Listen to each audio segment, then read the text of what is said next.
Jesus Christ, you look pathetic, man. My coworker, his baggy eyes sinking down like a bloodhound, couldn't contain his snort as he swung the plastic swinging door open for me. I scowled at him with as much hatred as I could muster. "Shut up, asshole!" I shoved past him, squeezing between his slouching form and the shelves of electronic cigarettes contained in their bright fluorescent boxes, screaming out sour raspberry crush and cotton candy at whoever's eyes inevitably drifted to their section behind the register. The truth was, he was right. I looked pathetic. I felt it too. I felt like a slug stuck to the bottom of God's shoe. I slammed my bag down on the counter, careful not to bump my cast against anything. I had already made that mistake of carelessness and paid the price heavily. Zeke held his hands up in surrender, his Cheeto-stained fingertips glowing faintly orange in the fluorescent lighting. "My bad, dude. I knew it was rough. I just didn't know how rough. You look like an injury lawsuit billboard." I waved him off, pretending I couldn't be bothered to turn my head to look at him, ignoring the reality that my neck brace physically wouldn't allow it. "Just go. Get out of here." Zeke yawned and slung his jacket over his shoulder. "Don't have to tell me twice. See ya." I watched him circle around to the break room to leave out the back door, pulling our metal stool up to the register with my ankle. I couldn't be mad at him for pointing out how pathetic I looked, because it was true. Just how I couldn't judge his dark eye bags when I imagined mine looked 10 times worse.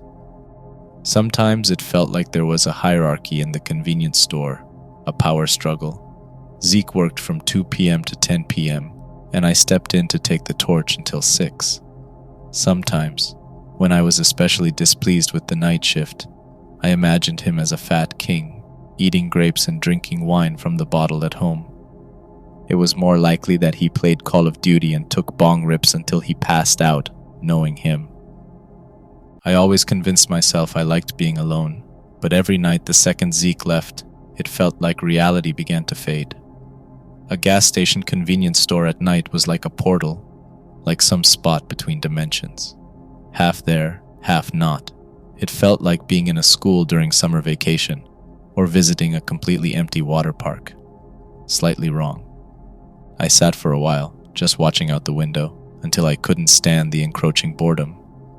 When that happened, I slipped my headphones over my ears and shuffled to the fridges in the back, cracking open a Red Bull and getting started on my nightly menial tasks. I had just finished sweeping the floors when the bell on the door jingled, signaling my first customer of the night. I shrugged my headphones to rest awkwardly around my neck brace, calling out a greeting. It turned out to be a very tired-looking woman who swayed in place and smiled sleepily at me when I joined her at the counter. "Hey," she said. "can you put $30 on 4? "Sure thing." She handed me a 20 and 2 5s. I could feel her looking me up and down, but I ignored it as I rang her up. "What happened to you, if you don't mind me asking?" she said finally, as if she'd mustered up the courage. She pulled the hood of her sweatshirt up over her greasy hair, as if she had to hide after giving in to her curiosity. I waved her off like I had Zeke, struggling to keep the polite smile on my face. "I'm fine, just an accident." Once the woman left and I had watched her dinky Chevy Cruze peel off down the road, I pushed my headphones back up and cranked up the Joy Division playing from my phone. I didn't feel like finishing the sweeping. I checked the time, 12:05, and sighed loudly. I wondered if I could get away with sneaking to the back to take a quick nap. But I knew my boss would check the security cameras, and then she would have my ass. I unwrapped a chocolate bar from next to the cash register, making a mental note of how much I owed the till so far. I gave a knowing look to the camera in the corner, pointing to the candy like, "I know, I'll pay it." I popped the entire second half into my mouth, feeling it melt on my tongue, and crumpled the wrapper in a half moon around my index finger. I stared at it for a while, feeling strangely guilty. It was funny how many hours I worked just to end up fat and broke anyways. And it was because during the night shift, there was nothing to do but eat. I did a few more tasks before retreating back behind the counter, and I was beginning to drift off with my head in my arms when a strange feeling washed over me. Something felt off, An odd, hot chill crept up the back of my neck, and I felt suddenly violently frustrated that I couldn't scratch it. I felt like I was being watched. When I looked up, there was a man in front of me. I nearly toppled backwards off my stool, and my arm and head ached sympathetically at the mere concept of falling on them. The man didn't say anything. He just stood in front of me, smiling at me. He had brown hair, neatly moosed back, and clear, if not slightly pale skin. I would have guessed he was about 45, but I couldn't tell for certain. The first thing I noticed was that smile, which stretched across his face a little too widely for, I checked the time again, 2:36 a.m., and displayed his sparkling white teeth. The second thing I noticed was his eyes. I couldn't quite tell what color they were because they were enveloped by his pupils. One pupil appeared larger than the other, but they were both too big. I immediately wondered if he was on something, although his crisp suit suggested otherwise. "Good evening," I said, choking on the words, quickly taking off my headphones. "I'm sorry. How long were you standing there?" He didn't answer my question. He just placed a few things down on the counter. 2 little bottles of vodka, those 90-proof ones with a million different flavors, and a tuna sandwich wrapped up in plastic. Then he pointed. At first I thought he was pointing at me and my blood went cold. But then I followed his gaze to the shelves of cigarettes behind me. "American Spirits," he said. His voice was crisp and clear, just like his suit. "Please." I swallowed. Something about him deeply unnerved me.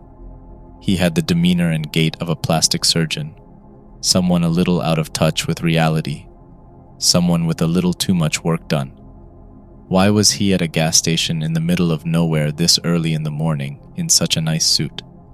I swore I had been gazing sleepily out the windows at the empty parking lot moments before. Why hadn't I seen him get here? "Good choice," I mumbled, glancing at him nervously as I reached for the cigarettes behind me. I didn't want to turn my back to him for some reason. Those are my favorites. He nodded, his smile growing a tiny bit bigger. I rung him up as quickly as I could. $24, please." He dug in his pocket and then handed over the money in cash. When I took it, I noticed a slight, dark red tint under his fingernails. I followed his hand with my eyes up to his neck, where he scratched at somewhere his collar concealed. When his hand moved, I saw more red staining the white fabric in a few tiny splotches. "Hey man, are you all right?" I asked reluctantly. "Are you hurt or something? Do you need me to call someone?" The man's smile didn't falter, but he mouthed something very quickly, almost like he was trying to speak, but the words wouldn't come out. I could hear the faint sound of a whisper. I squinted at his lips and leaned closer, trying to make out what it could be. "Do I seem happy to you?" He spoke so abruptly, and I was focusing so intently on his mouth that I nearly jumped again. "What?" "Would you think that my life is good and will remain good?" I looked him over. Nice clothes, big smile. He looked successful, but I didn't know about happy. "Sure," I said. He stared at me for another few seconds. His pupils seemed to contract a little, and his eyes bore into me. However, no matter how hard I tried, I couldn't look away. "Take care of yourself," he said cheerfully, and then he gathered up his purchases and he left. After that, I felt shaky. I didn't want to stay there at the counter in case he came back, so I slinked out back, clumsily putting on my jacket with one arm and feeling for my box of American Spirits. It took me an embarrassingly long amount of time to light up, my body awkwardly leaning against the wall, and my knobby knees crammed against my chest. I couldn't wait to get my cast off. As I smoked and tried to calm down, I found myself staring straight ahead into the dark woods that surrounded the gas station. The trees towered over me, completely still, except for the slight sway caused by the chilling breeze that hummed through the air. In those trees, I could make out a strange shape, one that moved a little differently from the other foliage. It almost looked like a person. When I finally got home at 6:30, I was so relieved I almost cried. I slumped back on my bed, watching the dim sunlight start to creep through my bedroom blinds. That was another con of the night shift. I didn't get to sleep until it was bright outside. I rolled onto my good side, taking my phone out of my pocket and scrolling through a few notifications from my friends that I had ignored under the guise of being at work. I knew it didn't fool them. Being at work had never stopped me from texting them back before, but they couldn't say anything about it. I just wasn't ready yet. Hey, sorry, home now. Going to bed. I tossed my phone on a pile of dirty laundry after I hit send and gingerly laid my head on my pillow. I thought I wasn't even tired. I would just close my eyes for a second. But when I opened them, it was already golden hour and my stomach was grumbling. I sighed and scrubbed at my face with my clammy palms. It was so depressing to sleep all day sometimes. I clumsily shoved an off-brand frozen pizza into the toaster oven with my non-broken hand, ate it in a few bites and badly burned my mouth, took a shower, sat down at my computer for what felt like a second, and before I knew it, it was time for work again. The drive to work always felt sort of eerie to me.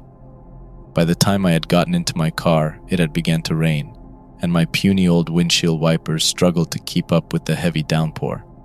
I really did work in the middle of nowhere. It was about a 15-minute drive away from my studio apartment, and I lived on the edge of town as it was. The road was gravelly and crowded by trees. So crowded I always began to feel very claustrophobic for a while, right before it opened up into the grove where the gas station waited. If you kept driving, it would be another hour until you reached anything substantial, anything besides other gas stations or dilapidated sheds. It made me think of the man from the night before. Where had he been going? I pulled in next to Zeke's car, and I ran inside with my good arm sheltering my hair the entire way. "Hey!" I called out as I shoved open the swinging door. The bell jingled cheerfully to greet me. "Man, it's really coming down."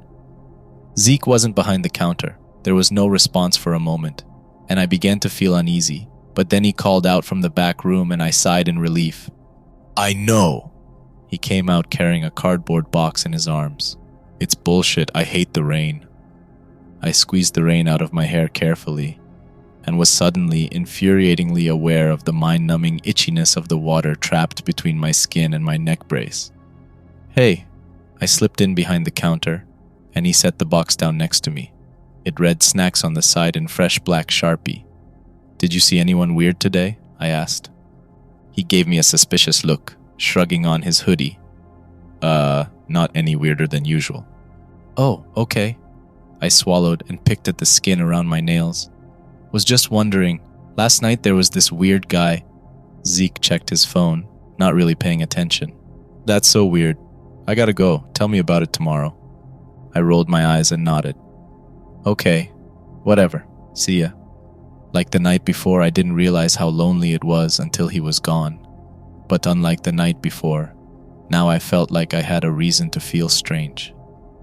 I listened to the rain come down against the roof and tried to hone in on my work, lugging the box of snacks over to the shelves to restock.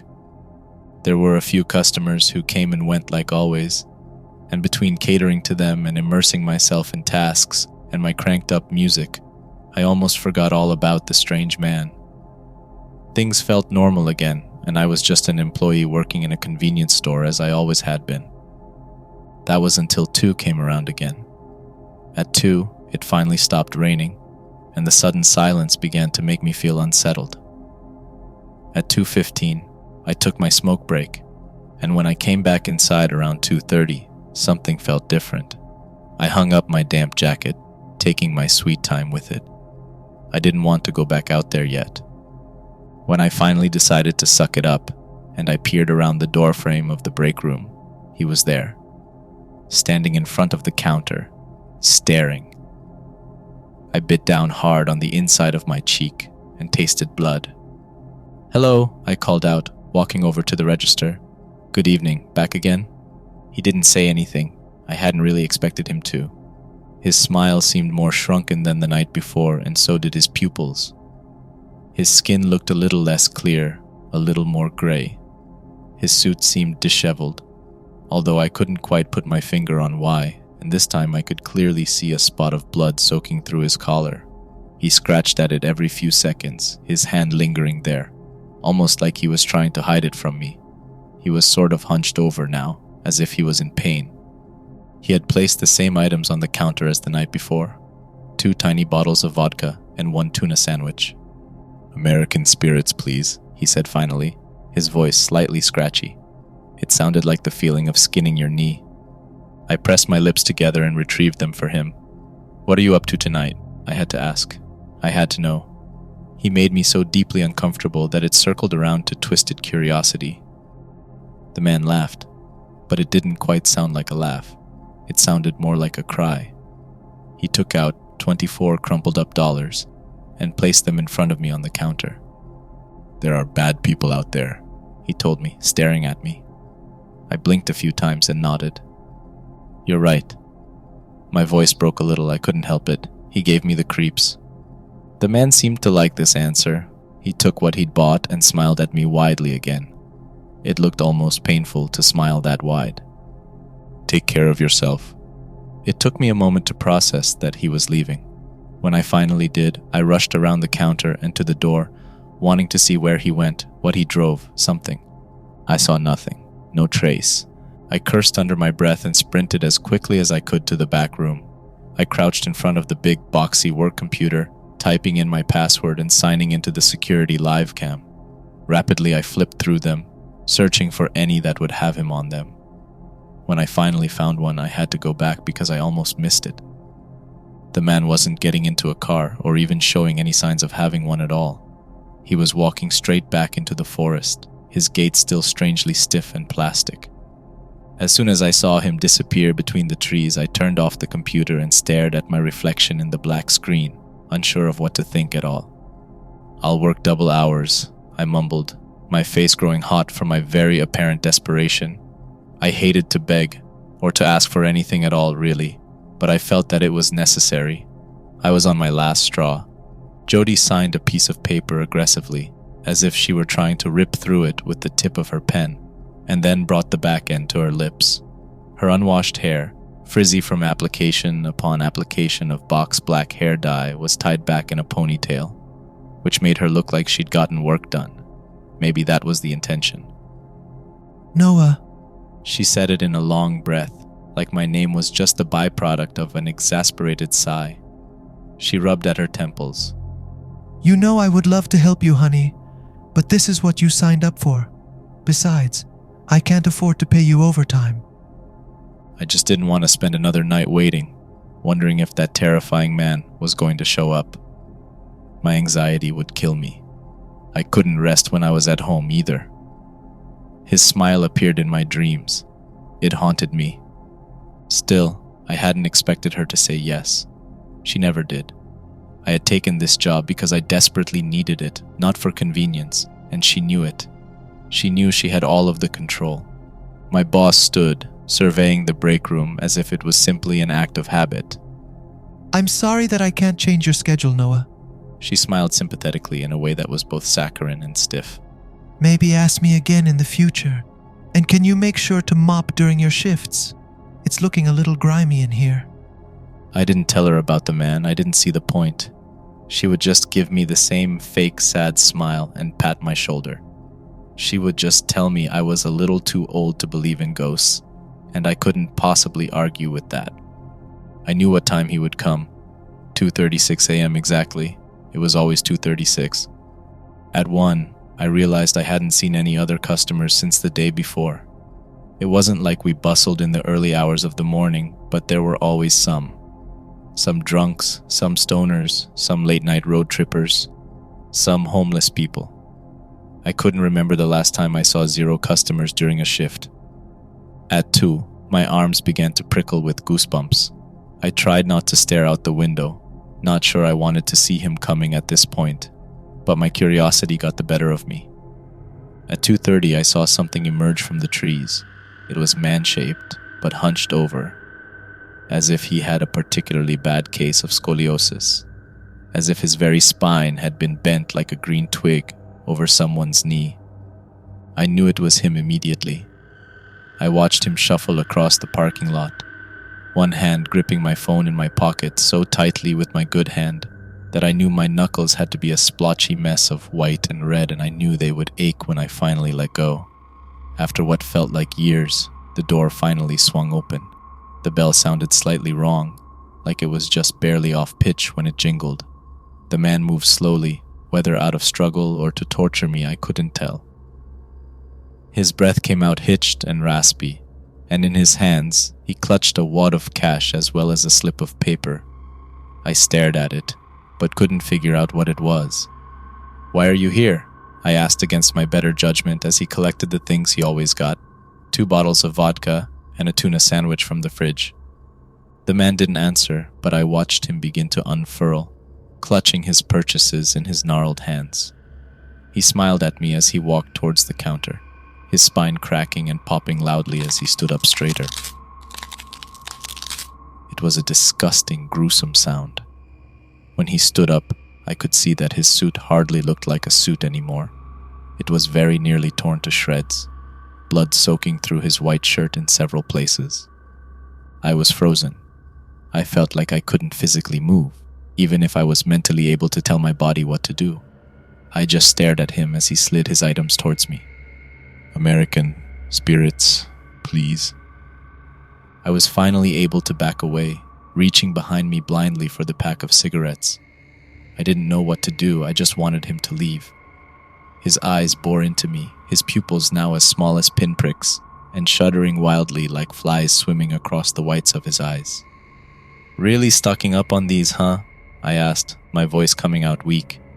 I didn't know what else to say. "Yes," he rasped, his smile revealing his bright red gums and long yellow teeth. "But I'll never smoke them. I can't." He handed me the money. I took it, my hand shaking uncontrollably. The man then slowly held out the other piece of paper, turning it over so I could see it. The fluorescent lights buzzed loudly in my ears, making it impossible to think. It was a photograph of 2 children, both with brown hair, gripping each other under a tree. A girl and a boy. Both were maybe around 6 or 7. Their faces were frozen in a laugh, the kind of laugh that only children can do, with their eyes scrunched up and their mouths open wide to the sky. I looked back up at the man, unsure of why he was showing me this. He was still staring at me. "Do they look happy?" I swallowed. My mouth was suddenly incredibly dry. I felt like I might suffocate. "Yeah," I muttered. All I could get out was a mutter. "They do." The man's smile faded, just a little bit and just for a second. But I caught it. I could do nothing but catch it. He mouthed something very quickly, but this time I caught that too. "They could have been." I felt like I might throw up. I just watched in horror, unable to do anything as he reached out and took my working hand, his dirty, blood-stained palm brushing against mine. I watched as he slowly bent every finger but my index. He stared into my face as he wrapped the photograph of the 2 children around my finger in a half moon. "I know why you don't recognize me," he said then. I couldn't look up at him, couldn't look away from my hand. I thought about pulling away. I thought about running, locking myself in the break room and calling someone, dialing 911. What would the police even help with in this situation? What could they do? A foreboding sense of hopelessness washed over my entire body. "I should call someone." I didn't know if he said it or if it was a thought. It bounced around in my head, a deafening whisper. I looked up at him. He wasn't smiling anymore, and his mouth wasn't moving. "I should call someone." "Get out of my head," I tried to say, but no words came out. I could only mouth it. "I should call someone. I should call someone. I should call someone. I should call someone. I should. They could have been. I didn't go back to work after that. I left in the middle of the night and drove home, completely numb and barely even conscious. I lay in my bed for what was probably days, with my curtains drawn. I ignored the calls from my boss, from Zeke, from my friends. I knew I was fired. I knew I was destroying my own life, but it somehow felt better than the alternative of seeing that man again. I didn't care anymore, I just couldn't do it. I couldn't get him out of my head. When I was able to sleep, I dreamed of a time when I was a kid. I had been skateboarding down the hill next to my house. It was that sweet spot period where I hadn't injured myself enough yet to be scared of things. So careening down an asphalt death slope only had my heart racing in excitement. But that was about to change. At the last second, a neighbor's dog, a little terrier, ran out in front of me. I remember it so vividly. It wasn't nearly enough time to stop or get out of the way, and I collided with the little creature at an extremely high speed. I remember skidding across the pavement, my knees and the palms of my hands torn to shreds. I knew the dog hadn't survived immediately. I could just feel it. I was so sad for the dog, but I was also angry because I was hurt, and I was scared of facing the consequences of coming clean. So I didn't tell anyone. Ever. In reality, it had died nearly instantly. In my dreams, though, the dog is still alive, but barely. Its face is bloody and ripped apart by the wheels of my skateboard, and it has his voice, raspy and barely there. I know why you don't recognize me, looking like this. I woke up one night to something loud. I sat up quickly and cried out at the deep, stabbing pain in my neck. It sounded like metal grinding and gasoline spilling onto pavement. I could smell the smoke, thick, hot, and poisonous in my nostrils and filling up my lungs. And then, faintly in the distance, I could swear I heard a voice. I knew exactly who it was. I left my room as if I was still dreaming. It wasn't that I wanted to. I just knew there was no real choice. There was no avoiding what waited for me. It felt weird to open the front door after so long, like opening a portal to a forgotten world. And as soon as I did, I saw him. There was no metal, no gasoline, just the man. He lay in front of my door, his body horrifically twisted and crumpled into an empty half-moon shape like the wrapper of my chocolate bar. He wasn't wearing his suit. He wasn't smiling. He was wearing what looked like used to be pajamas, but now could barely even do their job of concealing his flesh. At where his shoulder met his throat, a yellowish-white bone protruded out of him, gushing blood onto my doorstep. His face was unrecognizable from how it had looked in the convenience store. I know why you don't recognize me. He looked up at me, but only with his eyes. The rest of his body was still except for an occasional twitch. His lips parted and he began to try and speak. All he could do was mouth the words, "Help me." I knelt down in front of him, tears springing to my eyes and then streaming down my cheeks. "I'm sorry," I whispered. "I'm so sorry. I should have called someone." I got up and I walked to my car. I drove all the way to where it happened, to that claustrophobic part of the road, in silence, my hands shaking against the steering wheel. Now I'm sitting here, next to the tree that man's car had wrapped around. It's bent and cracked down the middle, and there's a hint of a spinning tires and dried blood still on the pavement. But other than that, there's no evidence of what happened here a couple of weeks ago. I'm going to call the police. I'm going to tell them everything. I'll tell them about the night it happened. How my friends had been messaging me all day, begging me to skip work and meet them at the bar, and how I had felt so isolated recently working the night shift. I'll tell them how I offered Zeke $100 to cover my shift, and he'd agreed because he didn't have anything better to do. And how I'd been drinking at work that day, not wanting to front the cost of buying watered-down drinks at the bar. I'll tell the police how I left before Zeke even got there, because I knew he'd be able to tell I was tipsy, right at 2:36 a.m. How I picked out 2 little bottles of flavored vodka to sneak in, and a tuna sandwich to hopefully soak up some of the alcohol before my drive, which I didn't actually plan on eating. I just wanted to feel morally just. The fresh pack of American spirits I shoved in my back pocket before tucking $24 into the till. I'll tell them about how I knew I wasn't driving great and I was going too fast, but I didn't slow down. I'll tell them about seeing the car coming in the opposite lane, the headlights making me squint, right at the most narrow part of the road, and how I swerved into their lane. I'll tell the police about swerving back out of his lane right at the last second and slamming on the brakes, nicking a tree, the airbags deploying, the cracking sound, and the deep, excruciating pain in my neck and my right arm. I'll tell them about getting out of my car and witnessing what I'd caused, and how I immediately threw up on the side of the road, His car had been completely crushed around a tree after he'd spun out of control to avoid hitting me, crumpled into a half-moon shape. I could hear him breathing, a horrible raspy sound. I crept over to the driver's door, and there he was, all blood and bone and glazed over eyes. I should call someone, I thought, but fear had swallowed me whole. My life would be destroyed. I was a drunk driver. I had ended someone's life. It was all my fault. I didn't know if he had kids, if he was married or alone. Maybe he was a bad person, I tried to tell myself, and I had done the world a favor. Why was he out so late anyways? But no matter what I told myself, I knew what this was. I was a murderer, and I couldn't face that. I'll tell the police how I watched him die. I waited until he took his last breath, my fingers wrapped tightly around my phone in my pocket, and then I drove away. I'm about to report myself. I just wanted to put this out there, so someone could hear this story and maybe think harder about their decisions.